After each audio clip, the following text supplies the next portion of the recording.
I share my mind with no censorship. Hang it all out to dry. The teardrops hanging from your upper lip. Clinging on, afraid to fly. And I wait for the night. Hey sightseers, SightseeingSally here. Marty's somewhere around. Check it out.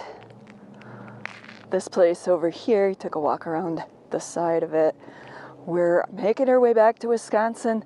This will be the last of the New Mexico videos, as we're going to be heading into Oklahoma next. Don't know how long we're going to stay there, if we're going to even film there, but there's Marty now, walking up along the sidewalk here. What do you got to say? Anything? Nope, got nothing to say. Nothing to say. Well, this building here, if I'm not mistaken, used to be the location of the old Crescent ice cream parlor. You can see there's a sign on it saying it's currently for sale. And it's one of several old buildings still standing here in Tucumcari. I say it's pronounced Tucumcari because Lee Van Cleef has never been wrong. Well, regardless of what you may think, all the locals here call it Tucumcari, which took me by surprise, actually, for the very reason that Marty's saying. All my life, I thought it was pronounced Tucumcari, based on that Clint Eastwood movie. Yep. Now, the question is Hollywood changing names out there? Or did the people here in New Mexico decide to change the pronunciation of the name? This kind of reminds me of like the town in Illinois. What was that? Buda? Yeah, but it's actually named after Budapest. You'd think it'd be Buda, B-U-D-A. Or like that other town in Illinois, which is all pronounced by the locals Cairo, but everybody else would call it Cairo, because it's named the exact same way it's named after a place in Egypt. Yeah. So, just one of those strange mysteries. If anybody knows, you know what to do. Regardless of how it's pronounced, Tucumcari was founded in 1901. And according to this mural, the town was originally called Ragtown, then became known as Six Shooter Siding due to all the gunfights, and then was later renamed in 1908. Interestingly enough, there are a couple of different versions as to how the name Tucumcari came to be. By all accounts, the town is named after the prominent mesa that rises above the horizon south of town. How this mountain got its name, though, is rather interesting. According to one version, the name Tucumcari comes from a tragic Apache folktale involving a young brave by the name of Tucum and his doomed lover Cary. Other sources indicate that the name comes from a Native American word meaning either lookout or place of the buffalo hunt. As I mentioned previously, the town was founded in 1901, and that was due to the railroad putting in a line here. And off in the distance, you can actually see the old train depot. We'll head over there in a moment. But first, we're going to take you around downtown here and show you a few things, starting with this old VFW sign. What do you make of that, Marty? I actually like it. I like the style of it. I like them old signs, neon or just regular like this. Just something about them.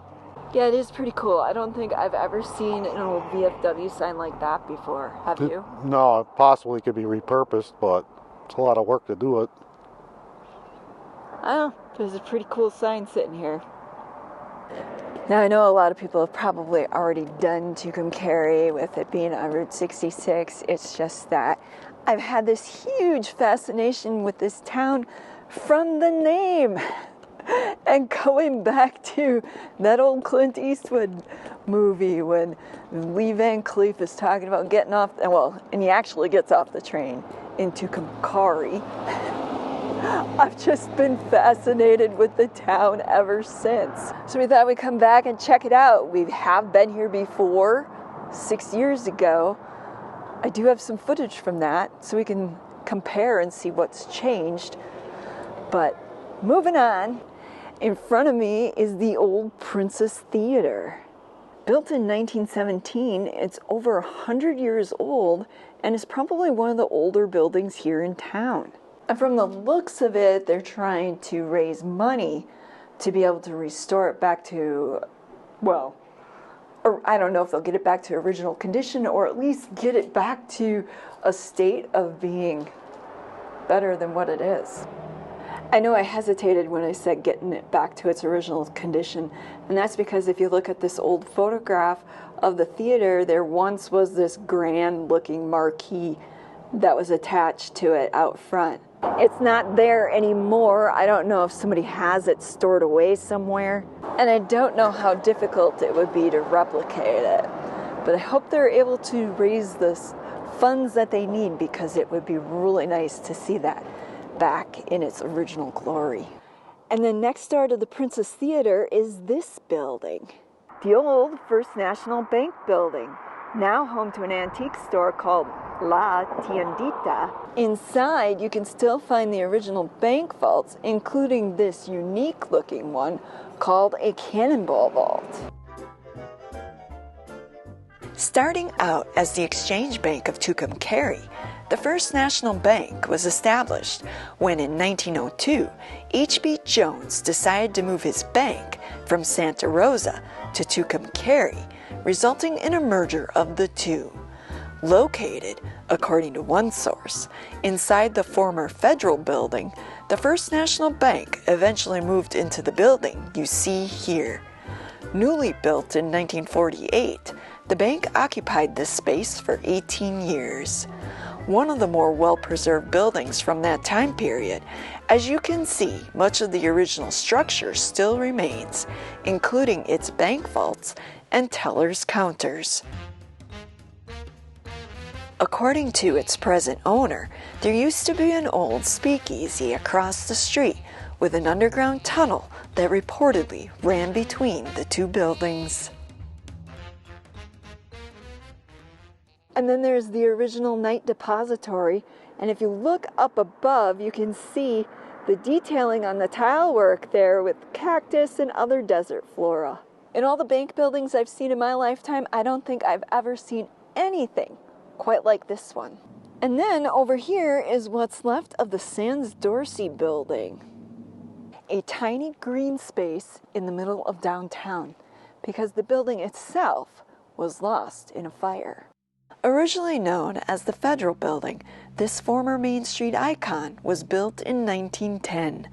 Over the years, fires plagued the building, with one of suspicious origins destroying what was left in 2012.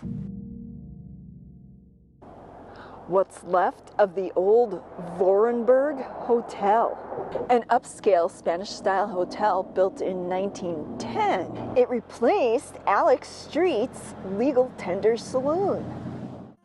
Owned by Alex Street, who would later become sheriff, in 1901, prior to the Vorenberg being built, a saloon brawl broke out so brutal it supposedly resulted in the death of 13 men. One of the grandest hotels to have ever existed in Tucumcari, all that remains today are the arches. And possibly a couple of ghosts haunting Main Street. Yep, that's right. It's believed a couple of ghosts from the old hotel may be haunting Main Street, including a woman named Bertha who worked for Home Cafe inside the hotel and whose husband killed her with an axe as she was making her way to work one morning, and a salesman for Anheuser-Busch who met his untimely demise in what used to be room 36.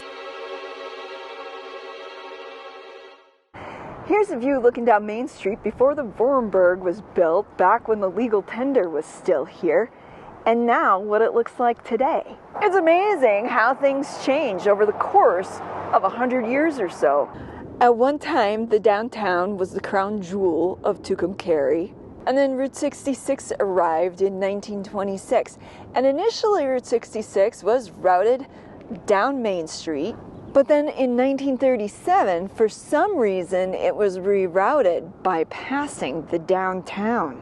As you can probably imagine, that really had an effect on the downtown and the businesses in it. And it's a major factor in why the downtown is what it is today. Not all hope is lost. There is an initiative to try and revitalize the downtown. As you can see, this building here is for sale by owner. And then you've got down over here a shop supplying all your ammo needs. The old American Legion building over here, and the St. Vincent de Paul thrift store over here. $10 says Marty will want to go in there.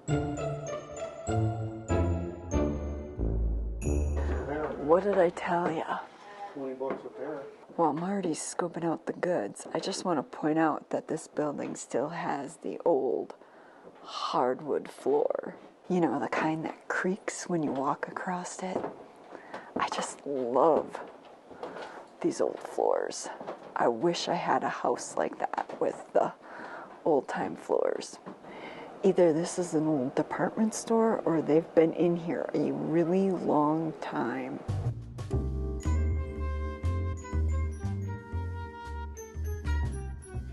Well, although we didn't find any deals of the century, we did get to see the inside of this old building. Before heading to the train depot, some of you might be interested to learn that the first businesses to open in 1902 included the Barnes & Rankin Furniture Store, A.B. Simpson's Hardware, A.A. Blankenship's Livery Barn, a hotel with 20 rooms, and the Monarch Saloon. As promised, we're at the Tucumcari train depot. This was built, I believe in 1906, which would have been 5 years after they established the town.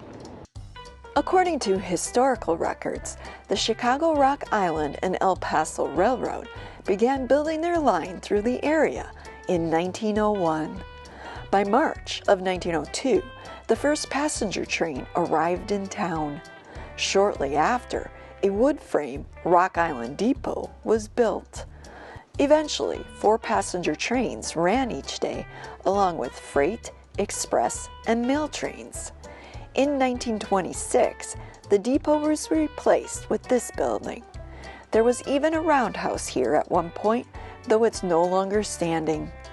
Interestingly enough, during one of several train derailments, a carload of raisins burst open. People supposedly collected them and made whiskey. And as you can see, the rail line is still active, running trains through here, probably on the daily. Another historic hotel that no longer stands is the Glen Rock Hotel. Once located where the Massey Company building now stands, the Glen Rock used to see its share of fascinating visitors, including a hypnotist and his psychic sorceress wife. Apparently lost to a fire, the Massey building became its replacement. A feed store with rooms for rail workers on the second floor, this historic building is in the process of being restored. By the way, you used to be able to drive through here at one time. That's not all I learned while visiting the historic train depot. My instincts that this is an old department store were dead on. It's my understanding from what I was told that it used to be the location of a JCPenney store. And the building that stands directly across the street, the one I thought was an old American Legion meeting place? My intel tells me that despite the American Legion decals on the windows, this place actually used to be a bar called La Chiquita. From what I understand, back in the day, it was quite the happening place with people on Facebook remembering those times fondly. Or not, you know how it goes. One too many, and those memories become a little bit fuzzy. Not that I would know anything about that being from Wisconsin. In the town's early days, people from out east, especially rental farmers and sharecroppers, were attracted by ads in the papers claiming you can own your own land for less than you pay for rent. Additionally, it was once believed that the climate in New Mexico could cure TB. Thus, many lungers, as they were called, came to Tucumcari in hopes of having their respiratory diseases cured. Well, as much fun as it's been diving into some of the forgotten history downtown, we really ought to make a jaunt over to Route 66 and see what's happening there these days. Before we head over to Route 66, I thought I'd show you this site, not for the disc golf, although they have turned this place into a disc golfing park, but for this. Now, I know you're wondering, why are we looking at a pile of rubble? Several piles of rubble, actually. And that's because this used to be a historic bathhouse on the National Register of Historic Places. You can see it was constructed of adobe brick. Now, not being familiar with the rules of how one gets on the National Register of Historic Places, nor what keeps you on it, if once you're on it, you're always on it, or if you get kicked off of it, if you don't maintain certain standards. So I'm not sure if this is still on the National Register. I do know that the National Park Service had something to do with turning this into a disc golf park. I just want to take a quick moment to say I get that some of these sites might be difficult for people to look at here in Tucumcari, especially for those of you that remember it in a different light. My thinking is that regardless of a historic site's current condition or state, it should be documented. We need to keep the history alive, even if it is only in our memories and in our hearts. Besides, what could be more fun than when 20 years from now, when this site has changed and is totally different, to be able to look back and see the changes over time? I don't know, just my thinking. Added to the list of National Historic Places in 1996, this park was developed during the New Deal construction years of President Roosevelt. Believed to be the largest outdoor swimming pool in all of New Mexico, the Metropolitan, as it was so named, used to draw crowds of over 2,000 people during the dog days of summer. That is, until 1977, when a new municipal pool was constructed in town. With no desire to maintain two pools, the Metropolitan was drained. Now, 46 years later, the historic bathhouse lies in ruins and the pool a frequent target of vandalism. I imagine it's really difficult for the people that can remember what this was like back in its heyday. Well, we probably should move on. Thought you'd want to see it. It is an interesting piece of Tucumcari's history. But if we stay here all day, we'll never get to see old Route 66. Back in the day when impromptu Route 66 overnights were popular among motorists touring the Mother Road, Tucumcari had a billboard campaign with the slogan, "Tucumcari Tonight." Long since bypassed by the interstate, much of what made Tucumcari's Route 66 such a grand adventure has been lost with the passages of time. Fans of Tucumcari's old Route 66 likely remember this place, the Powwow Inn. Built in 1940 by George Linz, the Powwow was originally known as Linz Motor Lodge. Later, after George passed in the mid-1950s, his daughter Betty Ditto took it over. From what I read, she ran it until 2001. I have to say this part of Route 66 is unexplored for us because when we were here the last time, we were driving Old Blue, our 34-foot diesel pusher motorhome, and we didn't make it to this end of Route 66.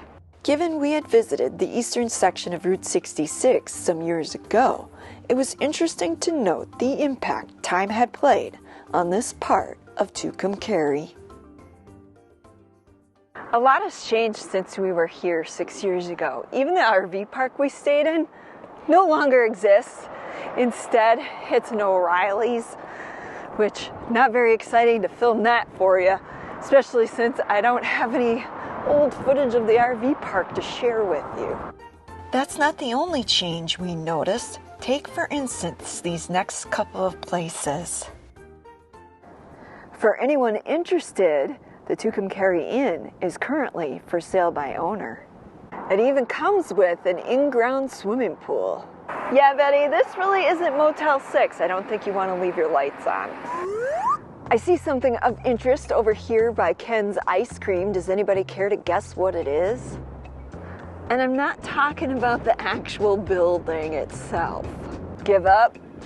Those of you who've been with me for a while know that I have a huge fascination with checking out old phone booths to see if the actual phone is still there. And I think the odds here are 50-50 as to whether or not it still is. Let's go take a look, shall we? I'm gonna say that it's still there. What do you think? Am I gonna be right or am I gonna be wrong? I guess I would have lost if I would have bet on that. Good thing I'm not a gambler. Contrary to what you might think, there's still thriving businesses on Route 66. La Cita is one example of a restaurant that does well here in Tucumcari. Then there's this iconic Route 66 attraction, the TP Curios. As you can see, not much has changed since we were here last. Unfortunately, we won't be making our way inside, as it happens to be closed today. You can still get your kicks on Route 66 at Motel Safari here in Tucumcari. A Route 66 classic, the Motel Safari has been around since 1959. And Dell's restaurant is still in business, serving up good eats since 1956. Here's a familiar looking sign. 6 years ago and today. By the way, in case you're wondering, Clint Eastwood stayed here back in 1959. Although it doesn't look like you can currently rent the room he stayed in. Another Route 66 classic, check out that neon sign. I bet you it looks really cool all lit up at night. Some of you might notice I didn't show you every business that's open here on Route 66, nor did I show you every business that's not. It's more or less a teaser to get you to come out and check it out yourself. Because even if things don't look the same, there are a number of history buffs and history lovers here in Tucumcari, and I know if you hook up with some of them, they would love to give you the nickel-dime tour. For example, if you were to head on over to the little train museum that's part of Tucumcari's train depot, the women there would love to share some of their knowledge and history on the town. Plus, I know that they do some history walks where you can go on these walking tours with them, and they'll guide you and share with you some of the cool stories about the town. Speaking of guided tours, I'm sad to say, but we've come to the end of the line.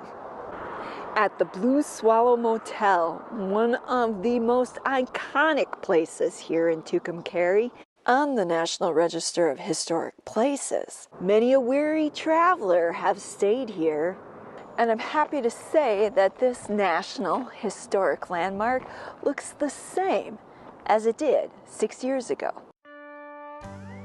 Despite the loss of many of its famous motor lodges and tourist stops on Route 66, Tucumcari still contains a few well-preserved gems from a bygone era. Coupled with the locals dedicated to preserving the town's forgotten history, I urge you, next time you see the sign up ahead announcing the exit for this classic old western town, to follow your whimsical fancy tugging in your heart.